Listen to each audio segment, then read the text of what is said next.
నేను నా జీవితంలో ఎన్నో రాడ్ సినిమాలు చూసా. కొన్ని రాడ్ అనుకొని చూసా, కొన్ని రాడ్ అనుకోకుండా చూసా. కానీ ఈ రేంజ్ రాడ్ నా జీవితంలో నేను ఎప్పుడూ చూడలేదు. అండ్ ఈ మూవీని చూడడానికి నా జీవితంలో నేను ఎన్నో డేస్ కష్టపడ్డాను. నా జీవితంలో ఒక మూవీని వారం రోజులు చూస్తానని అనుకోలేదు. ఆ మూవీ టైటిల్కి, ఆ మూవీ స్టోరీకి, ఆ మూవీ గ్రాఫిక్స్కి, దానికి చేసిన మోహన్ లాల్ గారి యాక్టింగ్కి అండ్ ఆ చిన్న పాపకి బాగుందనుకో అది వేరే విషయం. చూసారా సార్ డబుల్ యాక్షన్? మొదటిసారి ఒక సినిమా థియేటర్లో చూడనందుకు సంతోషపడుతున్నాను రా. అండ్ ఇంత దరిద్రమైన మూవీని మనం రోస్ట్ చేయకుంటే ఎలాగా? Let's get roast the Barroz movie కాదు, బలాత్కారమైన మూవీ.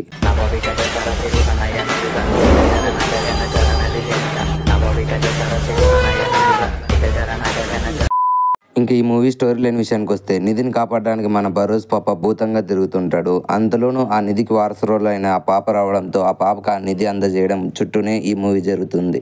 ముందు ఈ మూవీని సింపుల్గా తీసింటే మూవీకి ఇంత బడ్జెట్, ఇంత నెగిటివిటీ వచ్చేది కాదు. బట్ మన మంచు విష్ణు గారు కలగజేసుకొని మన డ్రీమ్ని మనమే ఫుల్ఫిల్గా తీసుకోవాలి.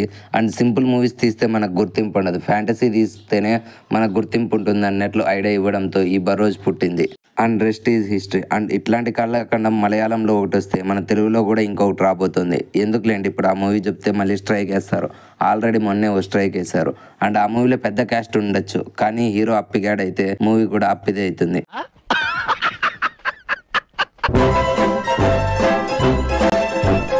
నేను ముందు ఈ మూవీ పోస్టర్ చూసి దేవుడో ఫ్యాన్ మేడ్ ఎడిట్ చేసుకునేవాడు చేశారులే, fake movie teaser, fake movie trailers అనుకున్నా. బట్ రియల్గా గూగుల్లోకి వెళ్ళి సెర్చ్ చేస్తే ఇది మన మోహన్ లాల్ గారే తీశారు.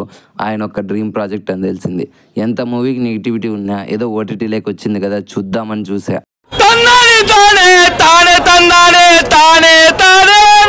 కాదు భూతం భయ్య, నువ్వు భూతం అయితే ఆటోమేటిక్గా పాప కోదానికి కనపడతావు. ఆ పాపతో వెళ్ళి వాళ్ళ తండ్రికి చెప్తే వెంటనే వాళ్ళ తండ్రి ఒప్పుకుంటాడు కదా, కింద ఉండే నదిని సైలెంట్గా దొబ్బేసి వాళ్ళు ఎత్తుకొని పోతారు కదా. లేదు, ఇది ఒక తొక్కలో సామ్రాజ్యం. మళ్ళీ దీన్ని ఆప్షన్లో కొన్నాం. అది 151 మిలియన్స్ అంట. డబ్బులు అంటే మీకు లెక్క జమ లేకుండా పోతుందిరా. ఒకసారి మా కుటుంబం నక్షత్రం మూవీని మీరు చూస్తే తెలుస్తుందిరా మా యొక్క కష్టాలు, మా మిడిల్ క్లాస్ వాళ్ళ బాతుకులు.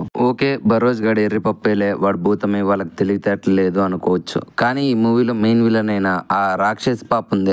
రాక్షస బల్లి మాదిరి గెటప్ వేసుకున్న ఒక ఆంటీ ఉంటుంది. బరోజ్ పాపకి సంఖ్యలుగా ఉన్నప్పుడే వెళ్ళి వాడిని కొట్టి వాడిని శిలగా మార్చేయచ్చు కదా. లేదు, క్లైమాక్స్లో వస్తుంది. బొక్కలో యాక్టిట్యూడ్ అన్నీ చూపించుకుంటా. మళ్ళీ ఆ బొక్కలో ఫైట్ సీన్లో బొక్క.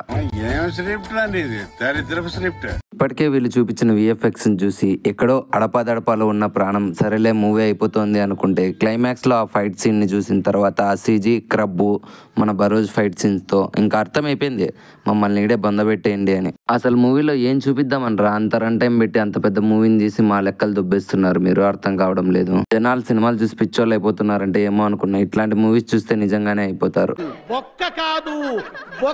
అండ్ నా సబ్స్క్రైబర్స్ కి అండ్ జనరల్ వ్యూవర్స్ కి నా నుంచి ఒక సజెషన్, దయచేసి మీరు ఈ మూవీ చూడదలుచుకుంటే దయచేసి వీక్ హార్టెడ్ పర్సన్స్ చూడకండి. ఎందుకంటే మీ గుండె అలాగే ఆగిపోవచ్చు. అండ్ స్ట్రాంగ్ హార్ట్ పర్సన్స్ ఎవరైనా ఉంటే చూడండి, ఎండుకు వచ్చేకి మీ హార్ట్ వీక్ అయిపోతుంది. So that's all this video guys. ఈ వీడియో మీకు నచ్చినట్లయితే లైక్ చేయండి, షేర్ చేయండి, సబ్స్క్రైబ్ చేయండి. అండ్ మరిన్ని వీడియోస్ కోసం తప్పకుండా కామెంట్ చేయండి. మీ కామెంట్ ద్వారానే నాకు నెక్స్ట్ వీడియో ఏది చేయాలని తెలుస్తుంది. అండ్ రీసెంట్ టైమ్స్లో ఒక పెద్ద కళాఖండం మన మీదకి దూసుకొస్తుంది. ఆ ఆస్ట్రాయిడ్ నుంచి ఎవరు తప్పించుకుంటారో, ఎవరు బాధితులు అవుతారో మీకే వదిలేస్తున్నాను. ఆ మూవీ ఏదో కామెంట్ చేయడం మాత్రం మర్చిపోకండి.